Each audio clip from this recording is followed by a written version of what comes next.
Buen día, hoy vamos a hablar de la herencia poligénica y los efectos ambientales. En esta presentación vamos a definir lo que es herencia poligénica, vamos a hablar de lo que es penetrancia y expresividad, también del efecto ambiental en el fenotipo, y vamos a hablar sobre otros factores que pueden influenciar la manifestación de un genotipo en el fenotipo, como puede ser pleiotropía y epistasis, y al final vamos a hacer un resumen.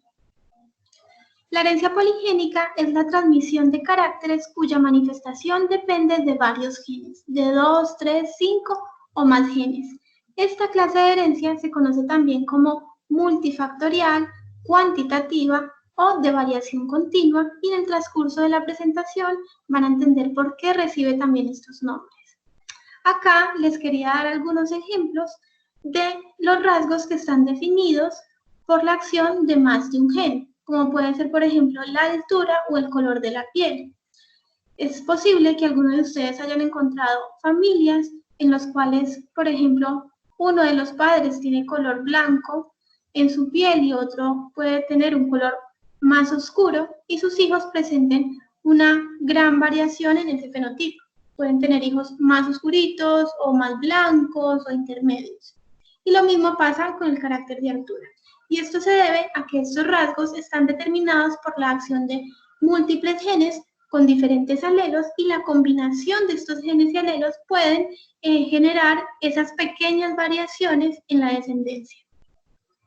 Incluso ya se sabe que la mayoría de los rasgos fenotípicos que se observan tanto en plantas como en animales están definidos por la acción de más de un gen. Son raros y pocos los caracteres que se definen por la acción de un único gen. Ahora, ya sabemos entonces que cuando hablamos de un rasgo monogénico se define por la acción de un único gen, y cuando hablamos de un rasgo poligénico nos estamos refiriendo a un rasgo que está definido por la acción de múltiples genes. Esta diferencia en el número de genes que definen un carácter lleva a que la descendencia de estos genes o la descendencia de individuos que tienen estos genes puedan ser clasificados de manera cualitativa o cuantitativa, es decir, se puedan clasificar en clases discretas o continuas. Veámoslo en un ejemplo.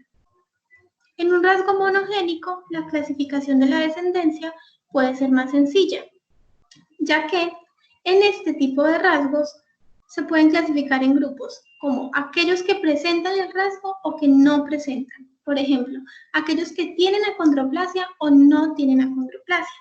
Pero cuando estamos hablando de un carácter poligénico donde actúa más de un gen con diferentes alelos, la descendencia o la clasificación de esta descendencia no va a ser de manera tan sencilla, no se va a poder clasificar en grupos discretos, presenta o no presenta el rasgo, ya que la acción de estos múltiples genes me puede dar una amplia variación en el fenotipo de los individuos, ¿sí?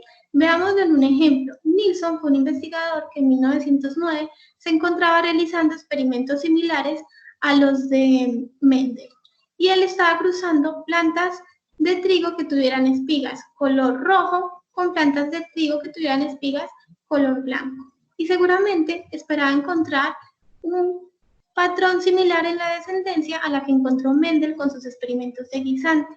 Sin embargo, no fue así. Él encontró que los descendientes de este cruce tenían fenotipos iguales a los parentales, pero además habían otros que presentaban características intermedias, y no solo intermedias, sino que habían algunos de esos que aparentemente presentaban un fenotipo intermedio que tenían un color un poco más oscuro que otro descendiente. Y esto le llevó a Nilsson y a otros investigadores a definir que varios de los rasgos fenotípicos que ellos observaban con sus organismos modelos estaban definidos por la acción de más de un gen.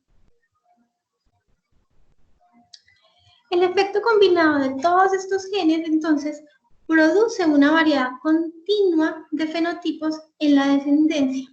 Y los rasgos cuantitativos, es decir, estos rasgos que tienen una variación continua en el fenotipo, tienden a mostrar una distribución normal en forma de campana de Gauss.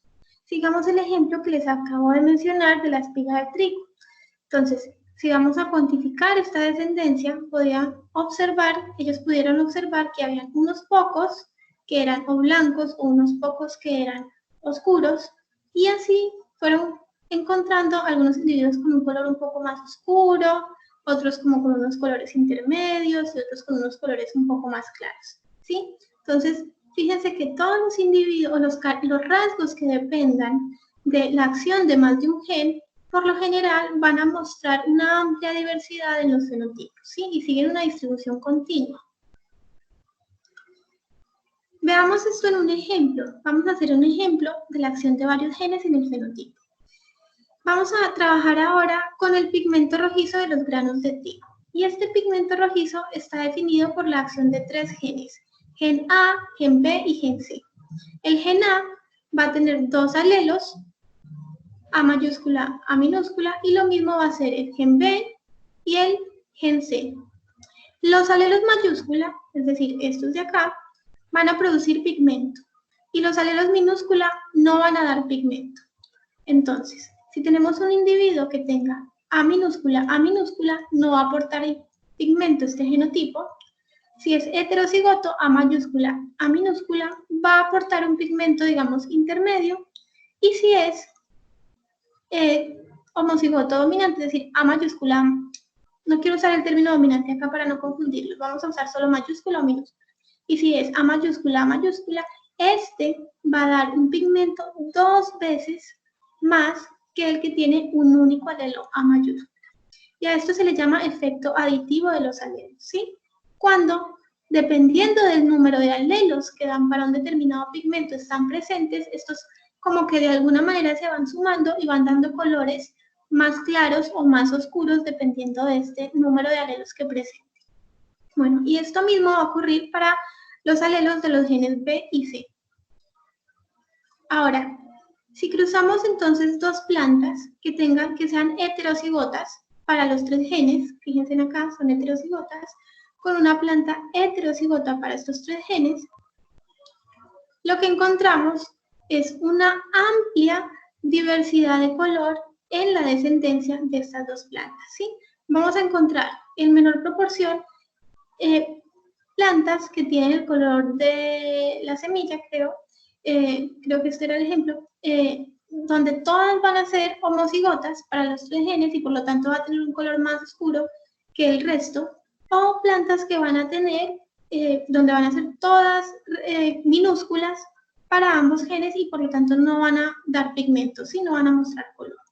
Mientras que en el medio de estas 2 vamos a tener una amplia diversidad de patrones de color dependiendo del número de alelos mayúscula que presenten, ¿sí?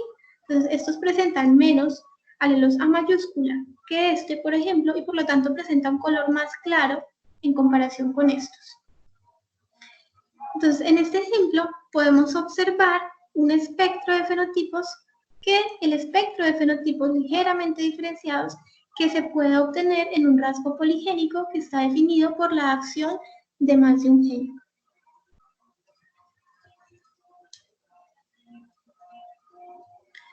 Ahora, muchas veces vamos a encontrar fenotipos que no van a corresponder directamente al genotipo. Es decir, lo voy a decir en otras palabras. Vamos a encontrar individuos que tienen un genotipo, pero que su fenotipo no se va a corresponder exactamente a lo que dice el genotipo que debería presentar. Y es aquí cuando hablamos en términos de penetrancia y expresividad. Ambos conceptos se refieren a la expresión fenotípica variable de ciertos genes. Veamos uno por uno. La penetrancia se refiere a la capacidad de un genotipo de expresarse en el fenotipo. Y esta se mide en porcentaje, es decir, el porcentaje de individuos que manifiestan el genotipo. Y la expresividad se refiere a la variación de la expresión del alelo cuando éste es penetrante. Veámoslo en un ejemplo. Tenemos 10 individuos, ¿sí? Todos tienen el mismo genotipo. Y según este genotipo, todos deberían presentar el mismo color. Sin embargo, veamos que no es así. No todos presentan color. Solo 4 de estos 10 individuos presentan color. Acá nos referimos al término penetrancia, es decir, tiene este carácter o este gen tiene una penetrancia del 40%, ¿sí? Porque solo 4 de 10 individuos manifiestan el color, es decir, tiene una penetrancia incompleta o variable. Ahora, de estos que presentan el carácter, de estos 4 que presentan el carácter, podemos decir que tienen una expresividad variable. ¿Por qué? Porque no todos tienen el mismo grado de coloración. Fíjense que este es más oscuro que este o que este, ¿sí? Entonces hablamos de una expresividad variable. Veámoslo en otro ejemplo. Imaginemos, este es un ejemplo muy sencillo, donde tengo la acción de un único gen y cruzo, digamos, 2 individuos que tienen huevos color morado o sin color. Y de este cruce todos van a ser heterocigotas. Pero resulta que es posible que de esta descendencia no todos presenten coloración, a pesar de que por su genotipo deberían presentarlo, pero acá no todos lo presentan. En este caso estaríamos hablando de una penetrancia de un poco más del 50%, con expresividad igual, ¿sí? Fíjense que todos tienen el mismo color. Ahora, puede resultar que de esta descendencia todos presenten el color, a diferencia de acá, aquí todos lo presentan, es decir, tienen una penetrancia del 100% porque todos lo presentan, pero no todos manifiestan el mismo grado de coloración, ¿sí? Este es más oscuro que este, por ejemplo. Y aquí hablamos que tiene una expresividad variable. Ahora, fíjense en acá, puede darse también este caso, donde no todos presenten el color, entonces en este caso hablamos de que tiene una penetrancia variable de cerca, un poco más de 50%, y también podemos decir que tiene una expresividad variable porque no todos presentan el mismo color. Entonces, a eso hace referencia los términos de penetrancia y expresividad. Veamos un ejemplo con lo que ocurre en los perros de raza Beagle y en algunos caballos, ¿sí? Ellos tienen piel manchada.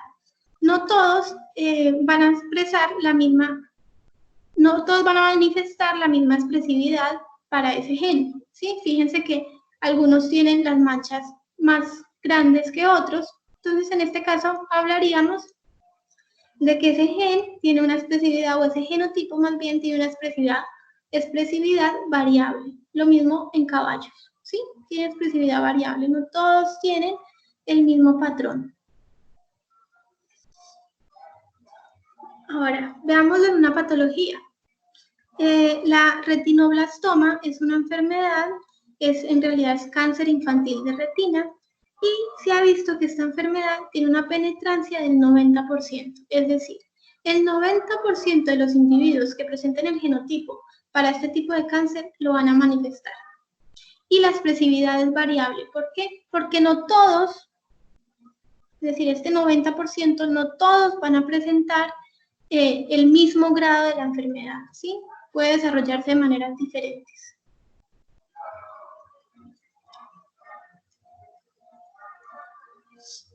Ahora, ya también sabemos que el genotipo en muchos rasgos directamente no define el fenotipo de un individuo, ¿sí? Sabemos también que hay factores ambientales que pueden influenciar el fenotipo de un individuo. Y cuando hablamos del efecto de factores ambientales en rasgos poligénicos, nos referimos a un tipo de herencia multifactorial, ¿sí? Porque no solo es la composición genética del individuo la que me está definiendo el fenotipo, sino que hay factores ambientales, hay otro tipo de factores que me están influenciando la manifestación de ese carácter. Por ejemplo, una persona puede tener una tendencia genética a tener bajo peso o ser obeso, pero dependiendo de su dieta y de su actividad física, va a manifestar o no ese fenotipo, ¿sí? Entonces, fíjense, si la persona tiene una tendencia genética a ser delgado, pero tiene una dieta alta en carbohidratos y grasas, pues su fenotipo no va a manifestar ese genotipo. Este es otro ejemplo. Por ejemplo, las plantas de hortensias tienen unas flores muy bonitas y lo que se ha observado es que el color de estas flores puede variar dependiendo del pH del suelo, ¿sí? Dependiendo del pH, este puede manifestar un fenotipo en la flor azul o pueden ser rosas. Y ahora veamos un ejemplo del efecto de factores ambientales en la expresividad de un alelo. Este es un conejo conocido como conejo del Himalaya. Estos son los gatos siameses. Fíjense que tienen patrones similares en su cara, en sus orejas y en sus patas y cola. Tienen una coloración oscura. Y esto se debe a la acción de una enzima que se encuentra inactiva a 37 grados centígrados, ¿sí?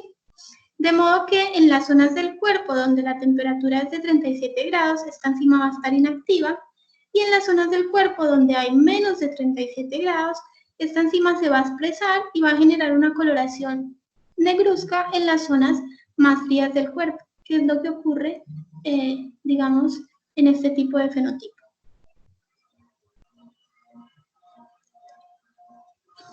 Ahora, existen otros factores o otra dinámica entre los genes que me pueden definir el fenotipo de un individuo. Y en este caso podemos hablar de pleiotropía. ¿Y qué es la pleiotropía? La pleiotropía es la acción de un gen sobre varias características fenotípicas que no están relacionadas, ¿sí? Pleios, muchos, y tropo de cambios. Entonces, fíjense, yo puedo tener un gen que va a influenciar múltiples rasgos fenotípicos en un individuo. Por ejemplo, la altura, color de cabello y, no sé, tamaño de las orejas, ¿sí? Rasgos que no están relacionados entre ellos, pero pueden estar de alguna manera influenciados por un mismo gen. Veámoslo en un ejemplo más concreto y más real. Hay un gen que determina el color blanco del pelaje de un gato, que también está determinando el color de sus ojos azules y que además causa sordera, ¿sí? Entonces, veámoslo, por ejemplo, qué ocurre en estos gatos que tienen pelaje blanco, que tienen un ojo azul y uno café. Estos individuos se ha encontrado que los que presentan este patrón fenotípico van a ser sordos en el oído en el que se encuentre el ojo color azul, ¿sí? Fíjense que este gen, un único gen, está relacionado con el color del pelaje, el color de los ojos y si tiene sordera o no.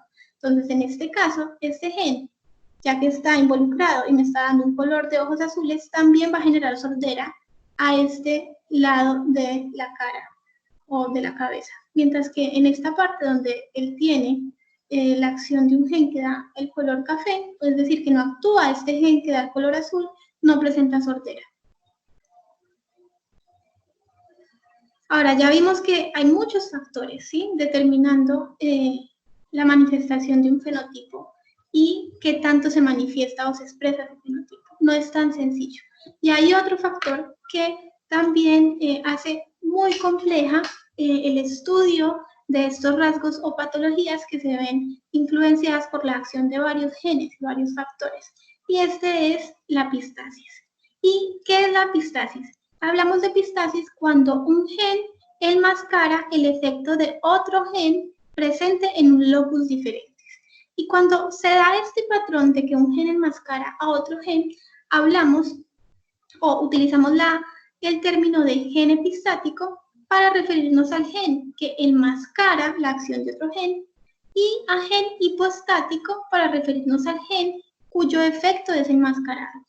Entonces, si el gen A enmascara el efecto del gen B, se dice que es epistático con respecto a B. Entonces, como el gen A me está enmascarando, este va a ser el gen epistático y como el gen B se está viendo enmascarado, este va a ser hipostático. Veámoslo en un ejemplo que podemos estar casi que todos familiarizados y es la coloración del pelaje en labradores. La coloración del pelaje en labradores está definida por dos genes.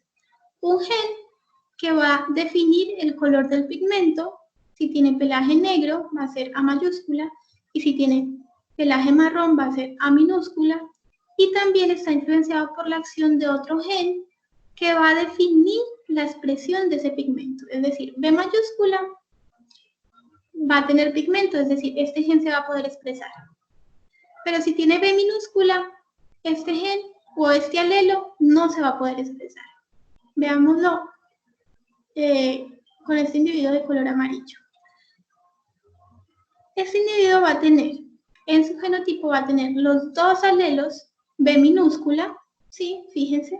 Entonces, como es B minúscula, no va a dar pigmento, así que no importa con qué combinación del otro gen se encuentre, porque ya este va a enmascarar la acción de este otro gen, así que no importa qué alelo tenga acá, simplemente no va a poder generar pigmento, entonces va a ser como de un color amarillo. Ya este va a ser el gen epistático y este que se ve enmascarado va a ser el gen hipostático. Ahora, fíjense qué pasa con estos individuos. Van a tener el alelo B mayúscula. ¿Y qué define el alelo B mayúscula? Con pigmentación. Por lo tanto, van a poder manifestar el alelo que tengan para el gen de pigmento, ¿sí? Este tiene dos alelos A minúscula que va a codificar para el color marrón, entonces su pelaje va a ser de color marrón. Y este tiene el alelo A mayúscula que codifica para el color negro y por lo tanto lo va a poder manifestar. Este es un ejemplo muy simple de lo que es la epistasis y quizás si no les quedó muy claro, les recomiendo mucho que vean este video donde la profesora lo explica muy bien. Entonces, ¿qué podemos resumir? Que la mayoría de los rasgos o patologías no están definidas por la acción de un único gen, ¿sí? La mayoría de los rasgos en plantas y animales se definen por la acción de múltiples genes y otros muchos factores que pueden determinar si se expresa o no y de qué manera se expresa ese rasgo. Muchas características como la altura, color de piel o riesgo incluso a enfermedades están controladas por muchos factores y estos factores pueden ser genéticos, ambientales o ambos. En la herencia poligénica, los rasgos a menudo forman un espectro fenotípico en lugar de caer en categorías bien definidas, que era lo que les comentaba al inicio. Y finalmente, que existen varios factores que pueden añadir complejidad a los patrones de herencia básicos, como por ejemplo el grado de penetrancia y expresividad de un genotipo o pleiotropía o epistasis. Y esto es todo por este video.